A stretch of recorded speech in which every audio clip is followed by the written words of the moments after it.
Welcome back to the final video that Eva and I are recording of our first round predictions for the Stanley Cup playoffs.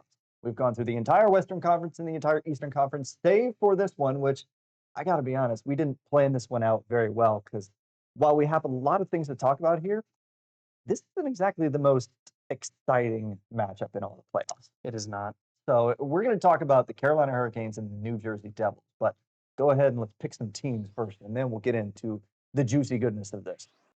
All right, let's see. This is fresh off of them being in the Cup Finals against the. So I probably know most of these, at least some of them. So I have to go Patrick Elias at center. And then we'll go. Newendijk. Yeah, we'll go Newendijk, and then gotta go. Of course. And of course, arguably the greatest goalie of all time, Marty Brodeur. We're not going to go. No, we're going to go with him. There's no shot. Let's see. I feel like I might end up going with a completely like GM or coach lineup. A front office lineup. Right, because I got Ron Francis. Yeah, right, you got Ronnie Franchise. Mm-hmm. Rod Brindamore. Yep. Because, of course. Just that same scowl 20 years later. Some things never change, what can I say? But I'll end it there. Kevin Weeks, backup goalie for the. You know what? We're gonna give Weeksy a chance here. You know what? I love watching him on TV. I'm going for the clean sweep today. Let's do it. Let's talk about Carolina first. A team that has had a lot of trouble getting out of the second round for what seems like 87 years. Rod Brindamore. They are the new Capitals.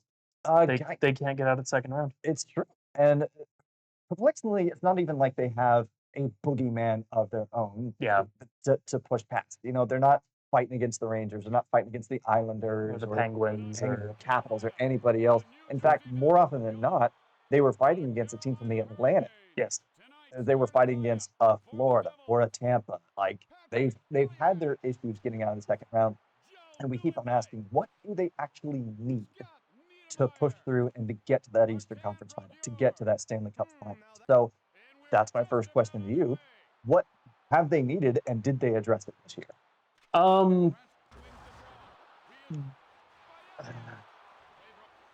If you would have asked me, I would have said they need to get a little bit deeper at forward. They tried it, and then it didn't. The big splash of this entire year, the trade of the year, what supposedly was Colorado trading Mikko Rantanen, our number 2 forward, for Marty Necas, for Jack Drury, and a couple of various pieces on either side. Mm-hmm.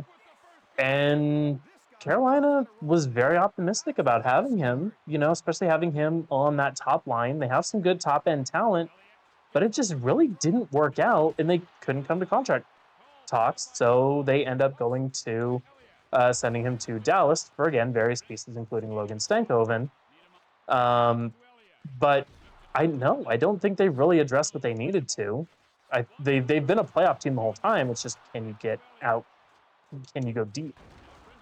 Yeah, I tend to agree with that. And look, I was never really of the opinion that Mikko Rantanen was going to fit in a Rod Brindamore system. Like, it's just not it's not the style for either of those two guys, so it wasn't going to mesh well.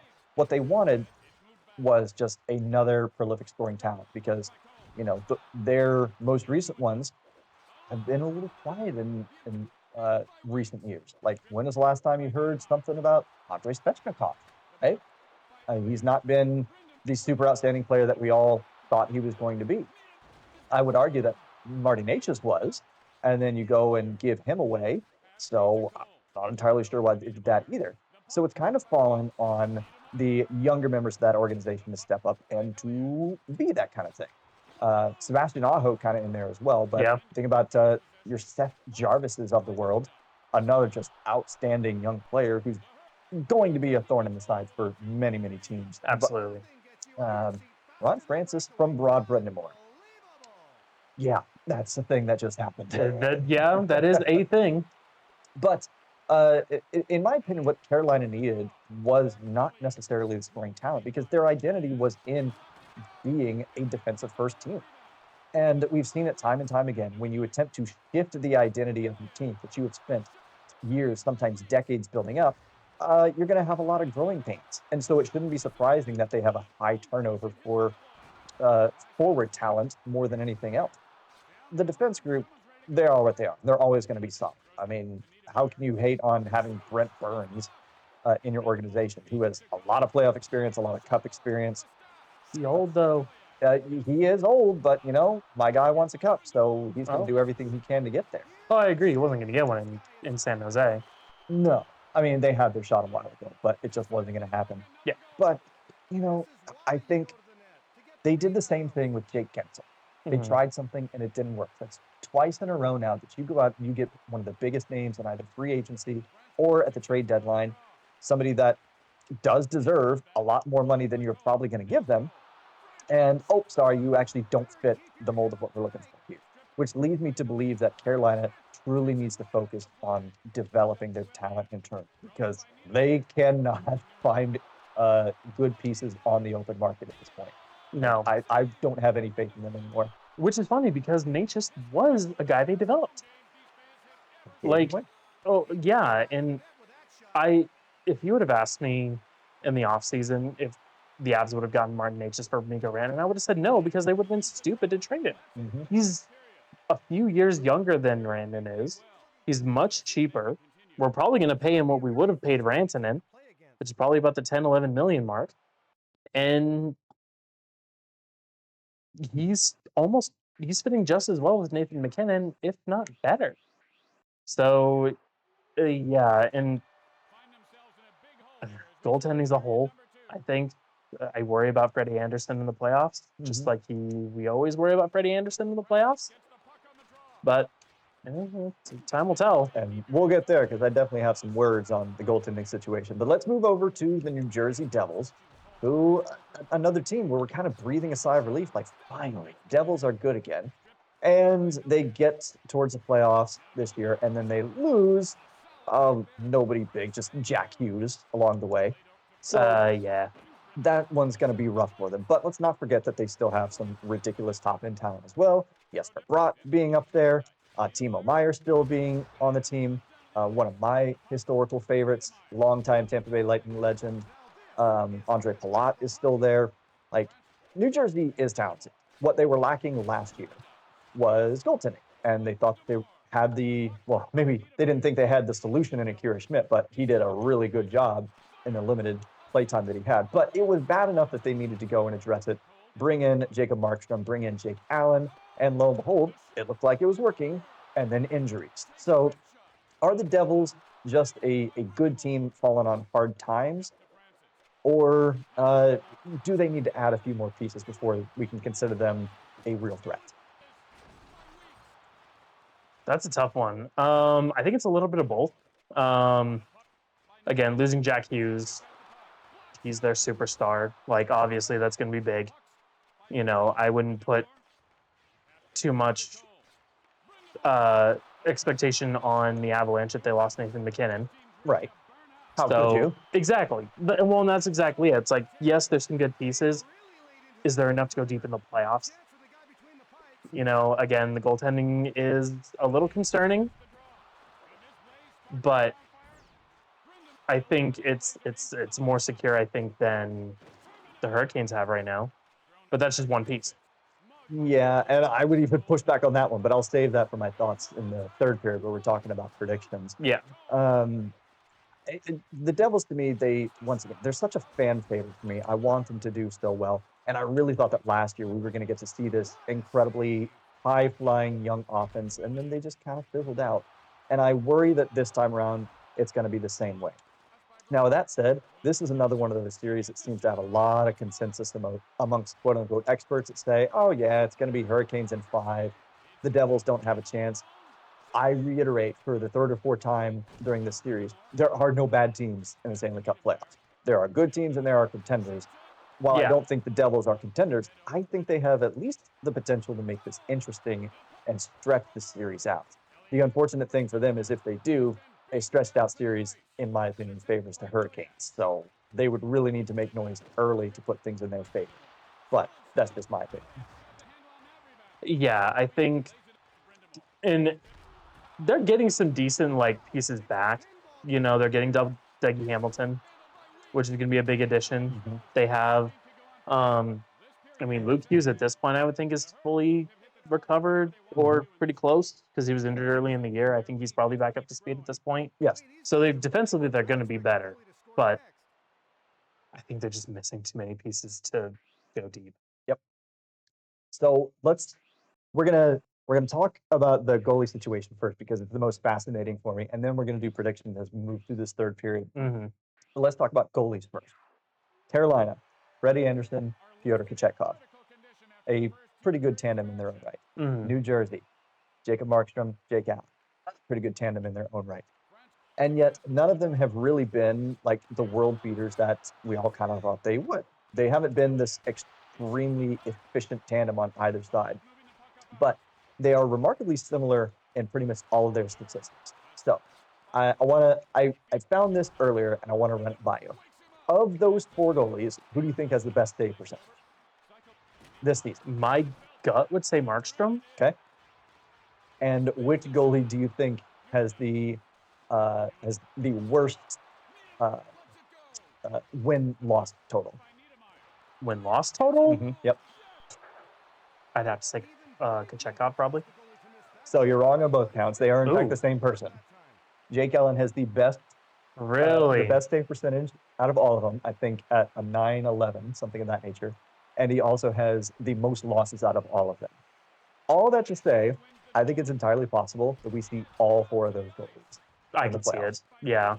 Which, in my opinion, speaks to the idea that you probably don't have the satisfactory solution that you really want in net, and you're probably not making it out of the second round. Regardless of who wins this one, you're probably not making it out of the second round if you can't say, we rely on this person and we're just going to run the hot hand. That's worked at times. It worked for New Jersey for around last year, and then they went absolutely nowhere. So a little bit of fascinating goalie statistics for you. But what do you got? Who are you taking in this series? This one, again, I think New Jersey's just missing too many key pieces, especially on the offensive side.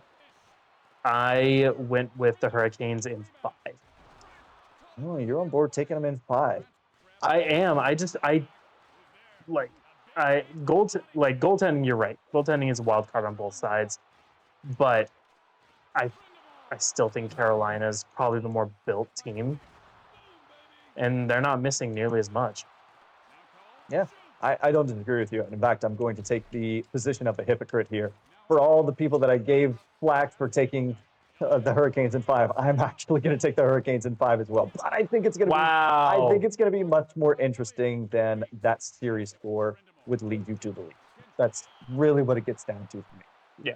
On paper, yes, Carolina's the better team. I do think they win the series. I don't think it's as convincing as a 4-1 series win would lead you to believe. That's kind of the caveat that I try to throw in that one right there. But, I'm also of the belief of what I said earlier. Carolina wins the series. I don't think they'll make it past Washington. I forget the fact that I think that the Eastern Conference will be represented by the Atlantic. Carolina doesn't have what it takes to get past Washington. I think they continue on being the Hurricanes and they don't make it out of the second round once again. They have needs that have to be addressed. Mm-hmm. And until they do that, until they prove that they've done it and they are willing to invest in not in experiments that they bring in year over year, I think this is kind of their cross to bear at this point in time. I guess one more question. The Panthers don't make it. Is Brendan Moore's job in check? I mean, if the Hurricanes don't make it? You know, right? Yeah. Yes. No. No? I don't think his job is on the line. I think they would change out GM before they would change out Brendan Moore. They recognize the benefit to having a homegrown coach behind the bench. And I don't think he's in any danger at this point. Okay. Well, that's that. Made it through all 8 series and disagreed twice? I think so, yeah. Okay. Go figure. It was the Atlantic. I'm not bitter about that at all. No. No, because you knew one was happening. Right. And one is a toss-up. Yeah, one is just one of us thinking the Leafs are going to Leafs, and one of us thinking they might at this point. Yes, exactly. But thank you for sitting down and doing this with me. Yep. If you want to see any of the other first round series that we covered, down in the description. I once again say that if you're going to take our word for it and you're going to go bet on any of these series, what did we say that our cut was going to be? 25 of winnings percentage? Oh, yes. Yes, 25. Okay, 25%. You owe it to us. We accept PayPal, Cash App, accept Twitch subscriptions. All these things are on the table. Yeah. Well, Twitch subscriptions, if we're doing 25%, you'd have to do, I guess, like double whatever like your winnings would be, because you only get like a Twitch subscription. Close enough. We can talk numbers later. We can, yeah. Slide into our DMs and our emails if you are prepared to offer us monetary tribute. I have to make sure I put that You up. heard it first. Glucose Guardians. Twitch.tv/StammyFlair. Thank you so much for watching this series. Go follow Eva on twitch.tv/EvAnomaly. I'm here and I'm everywhere at Stammy Flair. Yeah, it's going to be exciting playoff time. I'm sure you and I will be sharing a video again soon enough. Very much so. Yes, we will. Enjoy. Go Bolts. Go Avs.